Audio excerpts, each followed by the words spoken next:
வணக்கம். காலை நேர பிரதான செய்திகள். விரிவான செய்திகளுக்கு செல்லும் முன்னர் முதலில் தலைப்புச் செய்திகள். மத்திய கிழக்கு நாடுகளில் ஏற்பட்டுள்ள போர் காரணமாக இலங்கைக்கு நெருக்கடிகள். யாழ்ப்பாணத்தில் கணவனை வன்முறை கும்பலை ஏவி படுகொலை செய்த மனைவி. சீனாவிலிருந்து கொண்டுவரப்பட்ட தகுதியற்ற 30 கண்டெய்னர் மீன் டின்கள். யாழில் சர்வதேச புத்தக கண்காட்சி. லாப் சமையல் எரிவாயுவின் விலையில் மாற்றம். கிளிநொச்சியில் மணலேற்றிச் சென்ற 13 பேர் கைது. மத்திய கிழக்கு நாடுகளில் ஏற்பட்டுள்ள போர் பதட்டம் காரணமாக இலங்கையில் நெருக்கடிகள் ஏற்படலாம் என ஜனாதிபதி ரணில் விக்ரமசிங்கே அச்சம் வெளியிட்டுள்ளார். எரிபொருள் மற்றும் ஏனைய அத்தியாவசியமான நுகர்வுப் பொருட்களை பெற்றுக்கொள்வதில் நாட்டு மக்களுக்கு எவ்வித பாதிப்பும் ஏற்படாத வகையில் பிரச்சினைகளை கையாள ஜனாதிபதி திட்டமிட்டுள்ளார். இவ்வாறான நெருக்கடிகளை எதிர்கொள்ளும் வகையில் 3 விசேட குழுக்களை ஜனாதிபதி நியமித்துள்ளார். அதன்படி தேசிய பாதுகாப்பு தொடர்பான விசேட குழு ஒன்றும், பொருளாதாரத்தில் ஏற்படும் பாதிப்புகள் குறித்து ஆராய்வதற்கான குழு ஒன்று நியமிக்கப்பட்டுள்ளது. அந்த 2 குழுக்களின் செயற்பாடுகளை கண்காணிப்பதற்காக உயர்மட்ட குழு ஒன்றையும் ஜனாதிபதி நியமித்துள்ளார். சுவிட்சர்லாந்தில் வாழ்ந்து வருகின்ற புலம்பெயர் மக்களின் 2வது தலைமுறையைச் சேர்ந்த இளையோர் இலங்கையின் முதலீடுகளை மேற்கொள்ள முன்வர வேண்டும் என்று அமைச்சர் டக்ளஸ் தேவானந்தா தெரிவித்துள்ளார். கொழும்பிலுள்ள சுவிட்சர்லாந்து தூரகத்தினால் நேற்று முன்தினம் ஏற்பாடு செய்யப்பட்டு சுவிட்சர்லாந்தின் 733வது சுதந்திர தின நிகழ்வில் இலங்கை அரசின் சார்பாக கலந்து கொண்டு உரையாற்றும் போதே அமைச்சர் மேற்கண்டவாறு தெரிவித்துள்ளார். மேலும் உரையாற்றுகையில், சுவிட்சர்லாந்தின் சுதந்திர தின நிகழ்வில் ஜனாதிபதி ரணில் விக்ரமசிங்கே சார்பாகவும் எமது அரசாங்கத்தின் சார்பாகவும் இலங்கை மக்கள் சார்பாகவும் கலந்து கொள்ள கிடைத்த பெருமை மிக தருணத்தில் சுவிட்சர்லாந்து அரசாங்கத்திற்கும் மக்களுக்கும் வாழ்த்துக்களை தெரிவித்துக் கொள்கின்றேன். மேலும் இலங்கை, சுவிட்சர்லாந்து ஆகிய 2 நாடுகளுக்கும் இடையிலான நட்புறவு, ஒத்துழைப்பு போன்ற அனைத்தும் 2 நாடுகளைச் சேர்ந்த மக்களும் நன்மைகளை உருவாக்கும் வகையில் முன்கொண்டு செல்லப்பட வேண்டும் என்று தெரிவித்துள்ளார். ஜனாதிபதி தேர்தல் நடவடிக்கைகளுக்கு ஆதரவை பெற்றுக் கொள்வதற்காக அடுத்த வாரம் அனைத்து அரசு நிறுவனங்களின் தலைவர்கள் மற்றும் ஏனைய நிறுவனங்களின் தலைவர்கள் தேர்தல்கள் ஆணைக்குழுவிற்கு அழைக்கப்படுவார்கள் என எதிர்பார்க்கப்படுவதாக அதன் தலைவர் RML ரத்நாயக்க தெரிவித்துள்ளார். அனைத்து அமைச்சர்களின் செயலாளர்கள், மேலதிக செயலாளர்கள், அரச கூட்டுத்தாபனங்கள் மற்றும் சபைகளின் தலைவர்கள், உள்ளூர் கண்காணிப்பு நிறுவனங்களின் தலைவர்கள் மற்றும் ஊடக நிறுவனங்களின் தலைவர்கள் ஆகியோருக்கு அழைப்பு விடுவிக்கப்படும் எனவும் அவர் குறிப்பிட்டுள்ளார்.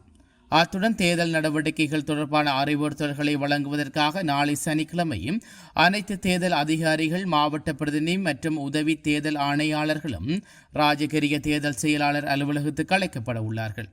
தேர்தலின் பாதுகாப்பு நடவடிக்கைகள் தொடர்பில் எதிர்காலத்தில் அனைத்து பாதுகாப்பு திணைக்கள தலைவர்களுடனும் கலந்துரையாடப்பட உள்ளதாக தேர்தல்கள் ஆணைக்குழு தெரிவித்துள்ளது. அத்துடன் தேர்தல் நடவடிக்கைகள் தடையின்றி மேற்கொள்ளவும் எனவும் ஆணையாளர் தெரிவித்துள்ளார். யாழ்ப்பாணத்தில் கணவனை வன்முறை கும்பலை ஏவி படுகொலை செய்த குற்றச்சாட்டில் மனைவியும் அதற்கு துணை புரிந்த இளைஞரும் கைது செய்யப்பட்டுள்ளனர். கடந்த ஜூன் மாதம் 3ஆம் தேதி அதிகாலை வெளி மாவட்டத்திலிருந்து வாகனம் ஒன்றில் கோழிகள் கொண்டுவரப்பட்டு அவருக்கு விநியோகம் செய்த பின்னர் வாகனம் திருப்பிச் சென்றுள்ளது. அதன் பின்னர் வீட்டின் வெளியே சத்தம் கேட்டு குடும்பஸ்தர் வெளியே வந்து பார்த்தபோது வன்முறை கும்பல் ஒன்று அவர் மீது வாழ்வெட்டு தாக்குதலை மேற்கொண்டுள்ளது. சத்தங்கேட்டு அவரது மனைவி வெளியே வந்து பார்த்தபோது வாள் முனையில் அச்சுறுத்தி அவர் அணிந்திருந்த தங்கச் சங்கிலியை கொள்ளையிட்டு கும்பல் தப்பிச் சென்றுள்ளது. வாழ்வெட்டில் படுகாயமடைந்த குடும்பஸ்தர் வைத்தியசாலையில் அனுமதிக்கப்பட்டு சிகிச்சை பெற்று வந்த நிலையில் சில நாட்களில் சிகிச்சை பலனின்றி உயிரிழந்துள்ளார். சம்பவம் தொடர்பில் வல்வெட்டித்துறை போலீசார் விசாரணைகளை முன்னெடுத்து வந்துள்ளனர். இந்நிலையில் குடும்பஸ்தரின் கொலையை நகைக்கான கொலையாக மாற்றவே நகை கொள்ளையடிக்கப்பட்டதாக போலீசாரின் விசாரணைகளில் தெரிய வந்த நிலையில் கொலையாளியின் மனைவியை போலீசார் கைது செய்து விசாரணைகளை முன்னெடுத்தனர். அந்த விசாரணைகளின் அடிப்படையில் மற்றொரு இளைஞரையும் போலீசார் கைது செய்ததுடன் இருவரிடமும் போலீசார் விசாரணைகளை முன்னெடுத்து வருகின்றனர். சீனாவில் இருந்து கொண்டு வரப்பட்ட தகுதியற்ற 30 கண்டெய்னர் மீன் டின்கள் துறைமுகத்தில் சிக்கியுள்ளதாக தகவல்கள் வெளியாகியுள்ளன. மனித பாவனைக்கு தகுதியற்ற தரம் தாழ்ந்த மீன்கள் இலங்கைக்கு இறக்குமதி செய்யப்பட்டுள்ளதாகவும் அவற்றினை சுங்கத்திலிருந்து விடுவிப்பதில் சிக்கல் ஏற்பட்டுள்ளதாகவும் தெரிவிக்கப்படுகிறது. பல வருடங்களாக டீப் பிரிட்ஜ்களில் வைக்கப்பட்டுள்ள மீன்களிலிருந்து தயாரிக்கப்பட்ட டின் ஈனோ சீனாவில் இருந்து இலங்கைக்கு அனுப்பி வைக்கப்பட்டுள்ளதாக கூறப்படுகிறது. டின் மீன் இறக்குமதிகளுக்கு தடை விதிக்கப்பட்டுள்ள போதிலும் கடந்த காலப்பகுதியில் பாரிய அளவிலான டின் மீன்கள் இலங்கைக்கு இறக்குமதி செய்யப்பட்டுள்ளதாக சந்தை வட்டாரங்கள் மேலும் தெரிவிக்கின்றன. தரக்குறைவான டின் மீன்களை இறக்குமதி செய்து மிக குறைந்த விலைக்கு விற்பனை செய்வதன் மூலம் சில இறக்குமதியாளர்கள் வேறு கடத்தல் நடவடிக்கைகளை மேற்கொள்வதாகவும் தகவல்கள் தெரிவிக்கின்றன. டின் மீன்களுக்கு இறக்குமதி தடை விதிக்கப்பட்டுள்ள போதிலும் இந்த கடத்தல் இடம்பெற்று வருவதாக புறக்கோட்டை சந்தை வட்டாரங்கள் மேலும் தெரிவிக்கின்றன. பிரதமர் தினேஷ் குணவர்த்தன தலைமையிலான மகஜன எசத் பெரமுன எதிர்வரும் ஜனாதிபதி தேர்தலில் ஜனாதிபதி ரணில் விக்ரமசிங்கவுக்கு ஆதரவு வழங்க தீர்மானித்துள்ளது. மகரகம கட்சி தலைமையகத்தில் நேற்று பிற்பகல் தினேஷ் குணவர்த்தன தலைமையிலான நடைபெற்ற விசேட கலந்துரையாடலின் போதே இந்த தீர்மானம் எட்டப்பட்டுள்ளது. இக்கலந்துரையாடலில் மக்கள் ஐக்கிய மக்கள் முன்னணியின் உபதலைவர்கள் ராஜாங்க அமைச்சர் சட்டத்தரணி சிசிறி ஜெயக்கொடி, முன்னாள் நாடாளுமன்ற உறுப்பினர் கீதாஞ்சன குணவர்த்தன, பிரதிச் செயலாளர் நாடாளுமன்ற உறுப்பினர் ஜசாமணி குணவர்த்தன, பிரதிச் செயலாளர் லலித் ரோஹித் ஆகியோரும் கலந்து கொண்டனர். யாழ்ப்பாண சர்வதேச புத்தக திருவிழா எதிர்வரும் 9, 10 மற்றும் 11 தேதிகளில் யாழ்ப்பாணம் கலாச்சார மத்திய நிலையத்தில் இடம்பெற உள்ளது. 40க்கும் மேற்பட்ட காட்சி அறைகளில் குழந்தைகள், சிறுவர்கள், மாணவர்கள், பெரியோர்கள் என அனைவருக்கும் ஏற்ற வகையிலான புத்தகங்கள் கண்காட்சிப்படுத்தப்படுவதுடன் விற்பனையும் செய்யப்பட உள்ளன. இலங்கையிலிருந்து மட்டுமல்லாமல் இந்தியா மற்றும் பிற நாடுகளிலிருந்தும் வெளிவந்த புத்தகங்கள் பல்வேறு புத்தக விற்பனை நிலையங்களில் காட்சிகளில் வைக்கப்பட உள்ளன. புத்தகங்களுக்கான விசேட விலைக்கழிவும் வழங்கப்பட உள்ளது. எழுத்தாளர்கள், வெளியீட்டாளர்கள் மற்றும் வாசகர்கள் அனைவரும் சந்தித்துக் கொள்ளும் ஒரு சந்தர்ப்பம் இந்த புத்தக திருவிழாவில் கிடைக்கப்பெற உள்ளது. புத்தக திருவிழா இடம்பெறும் 3 தினங்களும் மாலையில் இசை நிகழ்ச்சிகள் மற்றும் நடன நிகழ்வுகள், நாடகங்கள் மற்றும் புத்தாக்க அரங்க நிகழ்வுகளும் இடம்பெற உள்ளன. ஆகஸ்ட் மாதத்தில் லாஃப் சமையல் எரிவாயுவின் விலையில் மாற்றம் ஏற்படுத்தப்பட மாட்டாது என லாஃப் நிறுவனம் அறிவித்துள்ளது. ஜூலை மாதத்தில் நிலவும் விலையிலேயே ஆகஸ்ட் மாதமும் லாஃப் சமையல் எரிவாயு விலை விற்பனை செய்யப்படும் என அறிவிக்கப்பட்டுள்ளது.